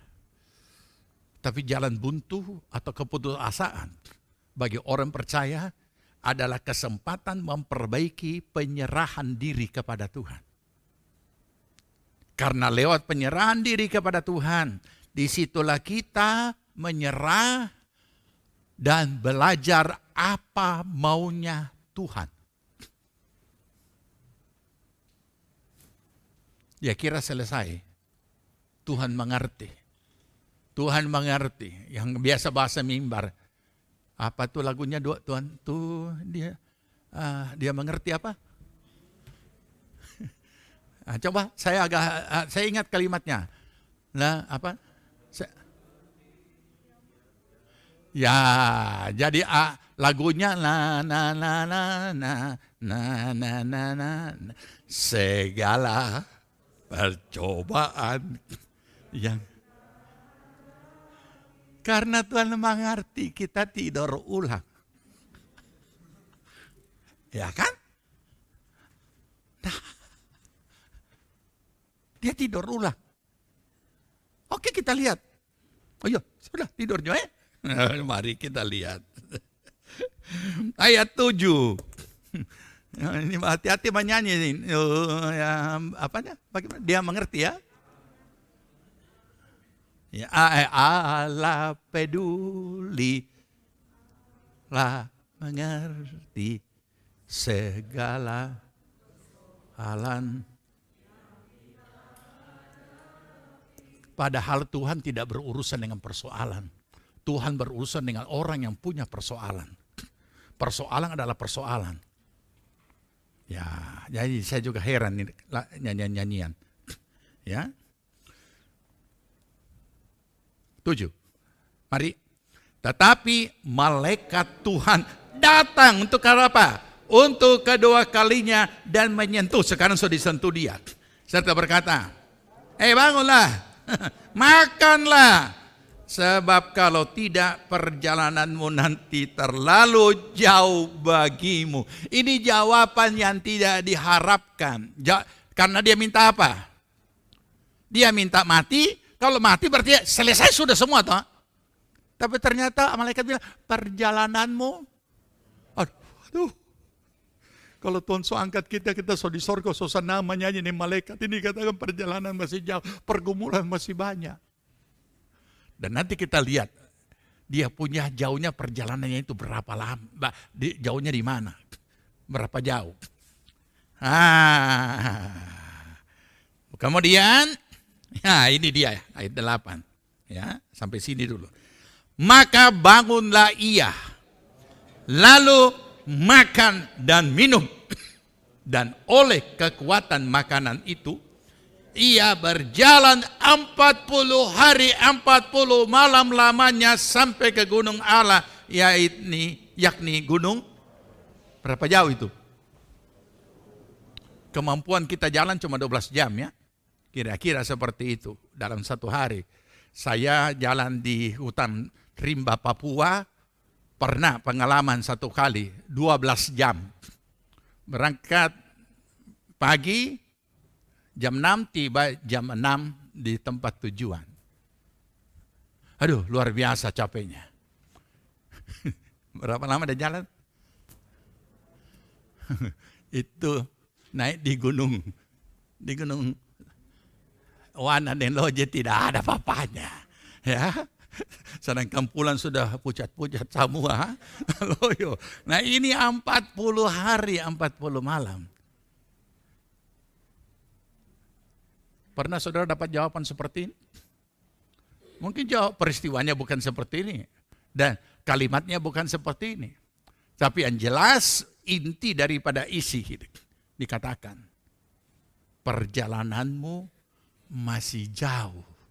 Dan ternyata jauhnya 40 hari 40 malam berjalan. Dari makanan dan minuman yang diberikan oleh malaikat itu. Saudara, orang yang sudah putus asa, pendek, tidak pikir panjang dan lain sebagainya dan minta mati. Sangat tidak bisa menerima kenyataan lebih lanjut untuk menjalani hidup. Sudah putus asa, permintaan tidak dikabulkan Tuhan. Ini yang banyak orang patah di sini. Sebagian orang menganggap dan pakai ayat, Tuhan hampir pada orang yang hancur hati.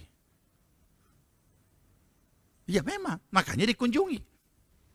Tapi bukan berarti putus asa karena permintaan tidak dikabulkan. Kemudian dalam keputusasaan simpati Tuhan adalah mengabulkan. Bukan. Dalam arti kata sudah putus asa ditambah lagi dengan permintaan tidak dikabulkan. Dan pergumulan yang masih panjang. Saudara, Tuhan tidak hanya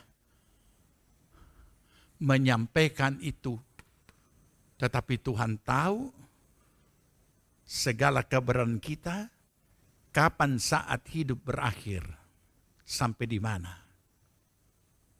Bukan Tuhan tidak mengabulkan, Tuhan tidak campur tangan. Tapi Tuhan sudah dahului dengan memberi makan dan minum kepada Elia, supaya dia bisa melanjutkan perjalanannya. Sebenarnya dalam keputusasaanlah kesempatan yang paling mudah dan paling cepat kita mendapatkan kekuatan yang baru dari Tuhan untuk melanjutkan perjalanan kita, menyelesaikan dan mengalahkan keputusasaan itu. Tapi seringkali pengalaman putus asa ini menjadi hancur semuanya dan bisa marah sama Tuhan karena permintaannya tidak dikabulkan. Bukan seperti itu. Bukan seperti itu.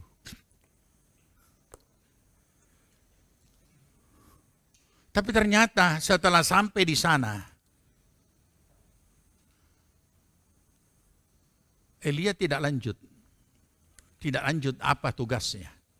Ayat 9. Mungkin kita berkata, mungkin karena capek, kasihan dia berjalan.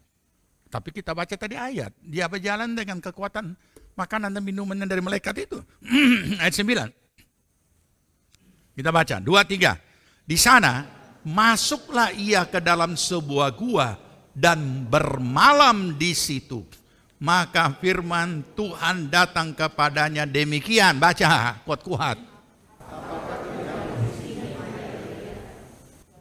Perhatikan, apa kerjamu?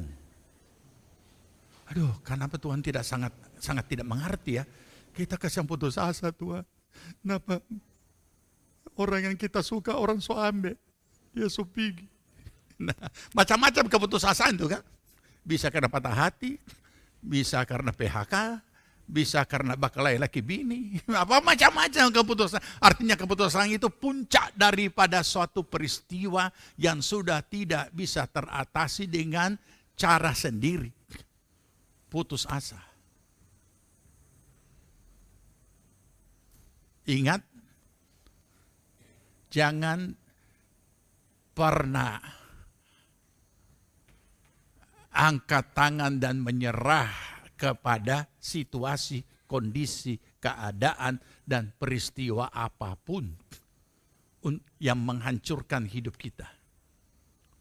Ketahuilah, saudara dan saya menjadi orang percaya, kita sudah ada masuk dalam rancangan Allah.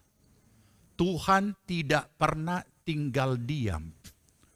Kalau saudara sakit dan disembuhkan Tuhan, bukan karena Tuhan tertarik dengan penyakit saudara, tapi dia sembuhkan karena saudara adalah anak yang dikasihinya. Itu, perhatikan. Kalau saudara mengalami banyak masalah, tekanan, depresi, dan Tuhan melakukan secara mujizat satu pertolongan yang luar biasa, bukan karena persoalan itu, tapi karena saudara, ia tidak bisa tinggal diam. Jadi kita mari tetap tekun dan setia pada panggilan di mana Tuhan sudah tempatkan kita. Dalam kondisi seperti ini, Elia tetap dikejar. Apa kerjamu di sini? Kok kerja yang ditanya? Apa kerjamu di sini? Saudara tahu jawabannya, kemudian muncul lagi motivasi-motivasi terselubung yang tidak berkenan. Ayat 10 kita baca. Dia mulai babangke di sini. Ya. Ayat 10. Jawabnya, baca. Aku bekerja segiat-giatnya bagi Tuhan Allah semesta alam. Karena orang Israel meninggalkan perjanjianmu, meruntuhkan mesbah-mesbahmu, dan membunuh nabi-nabimu dengan pedang.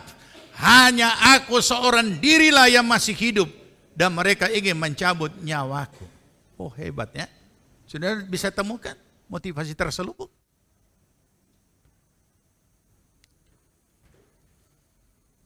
Dia kira cuma dia dirinya sendiri yang bekerja dengan segiat-giatnya. Dia kira cuma dirinya sendiri yang melaksanakan apa yang Tuhan percayakan kepadanya. Bekerja segiat-giatnya bagi Tuhan. Hati-hati saudara. Ketika kita bekerja segiat-giatnya bagi Tuhan, itu hal yang positif. Tapi iblis bisa merubahnya menjadi negatif. Ketika yang kita kerjakan hal-hal yang sangat terpuji bagi kemuliaan nama Tuhan, kemudian muncul kalimat seperti ini. Aku bekerja segiat-giatnya bagi Tuhan, dan kemudian hanya aku seorang dirilah yang masih hidup. Kita memang harus kerja segiat-giatnya bagi Tuhan. Tapi kita tidak bisa mengatakan karena hanya saya seorang diri. Tidak ada satu pekerjaan yang dapat dikerjakan seorang diri. Tidak ada satu pelayanan yang bisa kita lakukan dengan seorang diri. Semua ada keterkaitan satu dengan yang lain. Saya berdiri di sini hanya berkhotbah. Tapi berapa jam, berjam-jam tempat ini disiapkan. Jadi saudara, ini yang harus kita sadari. Nanti kita akan temukan bagaimana Tuhan menjawab dia dengan satu jawaban yang bisa memalukan. Dan Tuhan tidak suka yang seperti ini. Oke?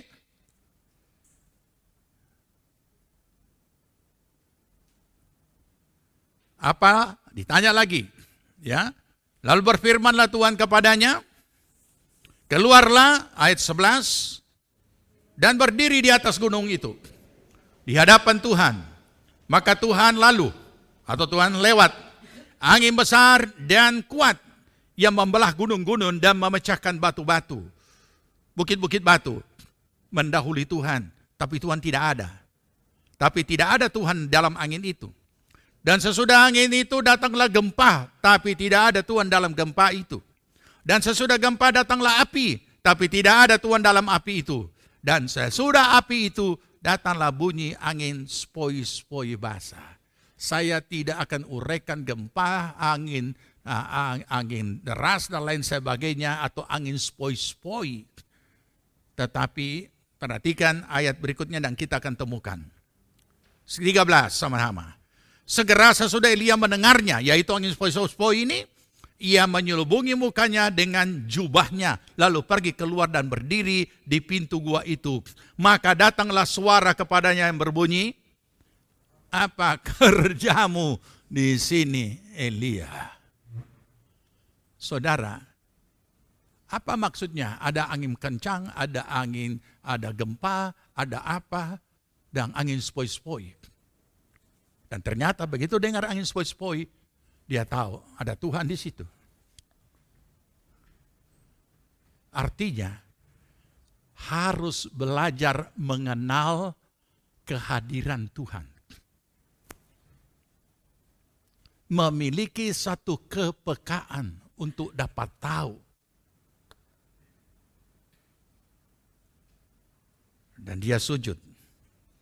Dan tapi Tuhan bertanya, dia pikir sudah selesai, perjumpaan dengan Tuhan sudah beres. Tapi ternyata justru setiap perjumpaan dengan Tuhan, ada sesuatu yang Tuhan inginkan dari hidup kita.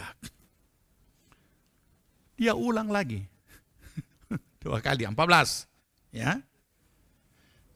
Jawabnya apa? Aku bekerja segiat-giatnya bagi Tuhan. Dia ulangi lagi, Allah semesta alam. Karena orang Israel meninggalkan perjanjianmu, meruntuhkan mesbah-mesbahmu dan membunuh nabi-nabimu dengan pedang, hanya aku seorang dirilah yang masih hidup dan mereka ingin mencabut nyawaku. Saudara, jangan pernah mengucapkan ini. Jangan pernah kita putus asa, kemudian membangkit-bangkit apa yang kita lakukan dalam kehidupan rohani kita, pelayanan kita, ketekunan kita, dan lain sebagainya. Sebab itu akan fatal. Apalagi cabutlah nyawaku berarti secara tidak langsung tidak bersedia lagi untuk ini. Tidak bersedia lagi melakukan apa yang Tuhan sudah tetapkan. Maka inilah keputusan Tuhan. 15 sama-sama. Firman Tuhan kepadanya. Pergilah, kembalilah ke jalanmu melalui padang gurun ke Damsyik. Dan setelah engkau sampai, engkau harus mengurapi Hazael menjadi raja atas Aram. Lanjut. Juga Yehu, cucu Nimsi, haruslah kau urapi menjadi raja atas Israel. Dan Elisa bin Safat dari Abel Mehola harus kau urapi menjadi nabi, menggantikan engkau. Dipecat, kata kasarnya.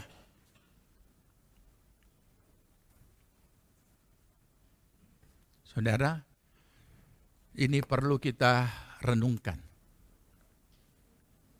Jangan pernah merasa ini semua karena kita.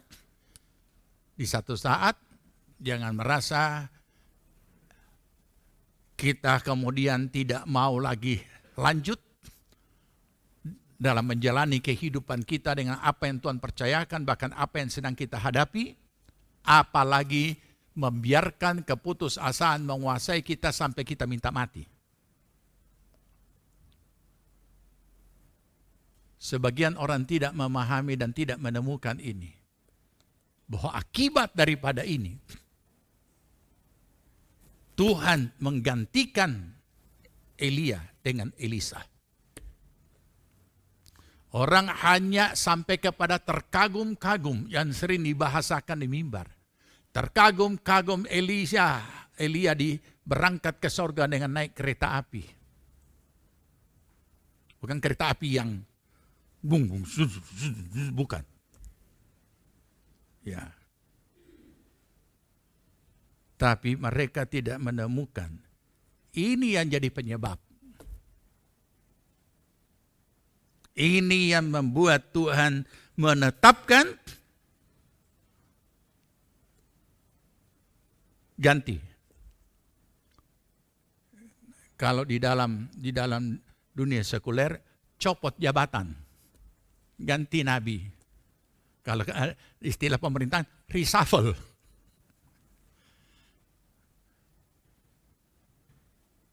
Mari kita renungkan. Berapa banyak orang yang tidak menghargai apa yang Tuhan sudah taruhkan baginya. Dan Tuhan sudah taruhkan dalam hidupnya. Entah itu hal rohani, entah itu hal materi, entah hal itu apa saja. Dan mari kita sadari ini. Supaya kita menghargai apa yang Tuhan percayakan bagi kita untuk kita kerjakan. Dan kalau kita bisa lakukan, maka Tuhan memakai setiap pribadi itu. Jangan sampai di puncak, ia kemudian jatuh. Kata jatuh ini luas. Habis semua. Dan berakhir kisah itu. Padahal apa yang dia tidak tahu? Ada yang dia tidak tahu. Apa yang dia tidak tahu, saudara? Ternyata bukan dia sendiri. Ya. Coba buka di sebelahnya. 1 Raja-Raja 18.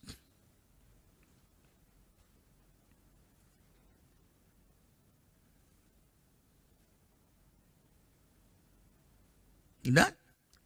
Ya. 1 Raja 18 ayat 3 dan 4. Kita baca. Sudah? 2, 3. Sebab itu Ahab telah memanggil Obadya yang menjadi kepala istana. Jadi Obadya ini kepala istana. Obadya itu seorang yang sungguh-sungguh takut akan Tuhan. Karena pada waktu Isebel melenyapkan nabi-nabi Tuhan, Obadya mengambil 100 orang nabi. Lalu menyembunyikan mereka 50-50 sekelompok dalam gua dan mengurus makanan dan minuman mereka. Ternyata masih ada 100. Tapi Elia merasa dia kerja sendiri.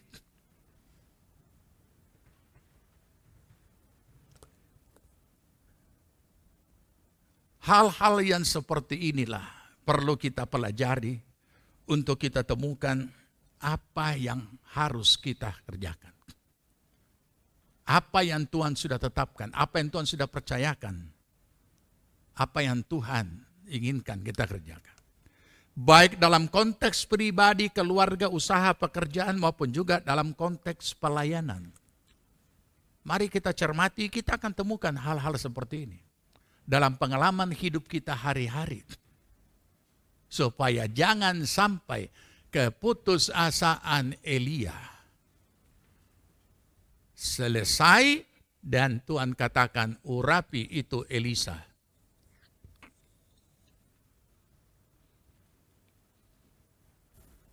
Masih ingat Yunus?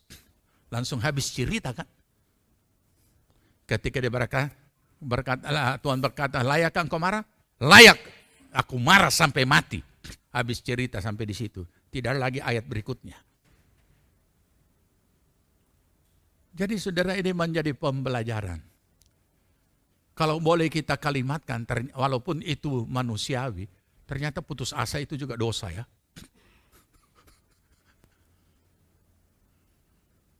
Kenapa Tuhan harus perhadapkan kita dengan hal seperti itu? Supaya kita menyadari bahwa untuk bisa menemukan, ternyata batas kita cuma sampai di situ. Dan kita harus mengakui, kalau kita bisa bertahan, itu karena Tuhan yang memberi kekuatan. Kalau kita bisa bertahan, karena Tuhan yang menolong. Setiap orang yang mengalami sampai kepada batasnya, batas kemampuan, dia paksakan, karena buntu, memang putus asa. Jadi pengalaman keputusasaan membawa kita menyadari batas-batas kemampuan kita hanya sampai di situ dan kita butuh Tuhan. Kita butuh kekuatan yang lebih dahsyat. Dan jangan lupa, sekaligus kita renungkan bahwa rancangan Tuhan, rancangan damai sejahtera, bukan kecelakaan. Dan masa depan yang penuh harapan. Jadi tidak perlu itu keputusasaan menghancurkan hidup kita sampai berdosa di hadapan Tuhan, sampai minta mati. Apapun bentuknya. Pribadi bisa hadir, dalam rumah tangga bisa hadir, di dalam bisnis juga bisa hadir, apa saja. Tetapi kita sadar bahwa di balik segala sesuatu Tuhan turut bekerja mendatangkan kebaikan bagi orang yang mengasihi Dia. Kita menyerah saja untuk dibentuk oleh Tuhan. Untuk menjadi serupa dan segambar dengan Yesus. Kita berdoa, kita bangkit berdiri. Haleluya Yesus. Bagaikan bencana siap dibentuk, demikian hidupku di tanganmu. Dengan urapan kuasa Roh-Mu, ku dibaharui selalu. Jadikan ku Allah dalam rumah-Mu, inilah hidupku di tangan-Mu. Bentuklah seluruh kehendak-Mu pakailah sesuai rencanamu.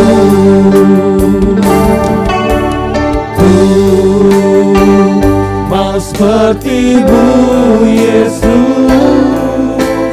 disempurnakan selalu dalam segenap jalanku, memuliakan nama-Mu.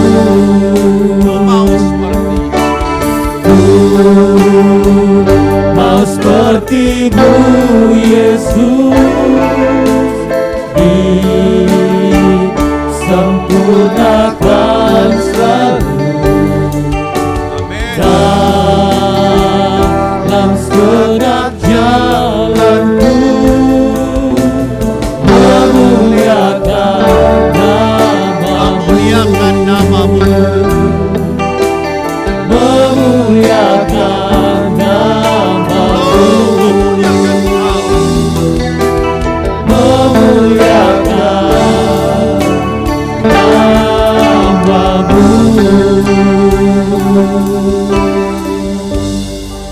Ini doa kami Tuhan. Dalam ketidakberdayaan atas segala pergumulan yang kami hadapi, kerinduan hati kami hanya satu, memuliakan Engkau Amin. melalui hidup kami yang masih ada ini Tuhan. Olehnya kami percaya Roh Kudus senantiasa menguatkan, membuat kami boleh berdiri tegak, teguh, kokoh, dan tidak tergoyahkan. Bukan karena kekuatan kami, tetapi karena kemurahan dan pengasihan Tuhan. Terima kasih kami boleh belajar daripada kebenaran firman. Dan biarlah Tuhan menilik setiap motivasi kami. Bahkan yang kami tidak temukan, bahkan kami sulit temukan, Roh Kudus menuntun kami untuk menemukan, dan kembali kami boleh Tuhan memurnikan segala motivasi kami di dalam kami menjalani hidup kami sebagai orang percaya. Berkati dan tolong seluruh jemaat-Mu dalam keberadaan mereka apapun yang sedang mereka hadapi, baik pribadi, rumah tangga, keluarga, dalam usaha, pekerjaan, pelayanan, apapun keberadaan mereka. Semuanya boleh berdiri tegak, teguh, kokoh, kuat, tidak tergoyahkan. Tetap taat kepada rancangan Allah, tetap menjalani akan rancangan Allah, tetap ada dalam rancangan Allah, dan boleh mengakui segala apa yang kami lakukan semata-mata karena Tuhanlah yang telah bekerja memakai kami. Terima kasih Tuhan, berkati semua yang sudah melayani Tuhan pada hari ini. Berkati mereka yang sudah beribadah dengan segenap hati mereka. Tuhan memberkati dengan limpah. Bapa di sorga, terpujilah nama-Mu, dan kami juga berdoa untuk bangsa dan negara kami, Bapak Presiden dan wakilnya dan seluruh aparat pemerintahan, tingkat pusat, provinsi, kabupaten, kecamatan, kelurahan, dusun-dusun, dan desa-desa semuanya. Tuhan karuniakan para aparat roh takut akan Allah, roh hikmat, akal budi, untuk mereka yang hati yang bijaksana, untuk mereka boleh menjalankan tugas mereka yang Tuhan sudah percayakan. Terima kasih Bapa, berkati aparat juga Tuhan, angkatan, juga Tuhan yang sudah mendedikasikan diri mereka menjaga keamanan negeri kami, baik TNI maupun kepolisian. Tuhan kiranya memberkati mereka dan keluarga mereka. Berkati akan tenaga medis dan para medis yang masih menanggulangi akan sisa-sisa pandemi ini. Dan kami percaya semuanya Tuhan tuntaskan dan semuanya diangkat dari muka bumi ini dan negeri kami.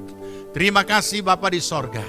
Kami mengucap syukur untuk tempat kami boleh beribadah, dan Tuhan memberkati, sudah memberikan kami tempat untuk kami boleh beribadah. Terpuji nama Tuhan.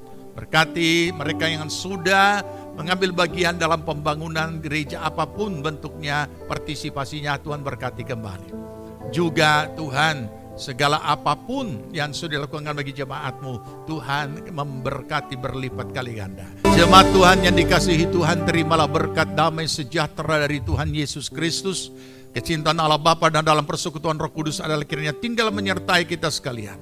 Dibuatnya kita hidup bijaksana, sehingga berhasillah segala apa yang kita kerjakan sampai berkelimpahan dari sekarang sampai Tuhan Yesus datang kembali. Amin. Ibadah kita telah selesai. Kami rindu saudara dapat diberkati melalui ibadah hari ini. Tetap yakin dan percaya bahwa Tuhan Yesus tidak berubah, dahulu, sekarang, sampai selama-lamanya. Tuhan Yesus memberkati.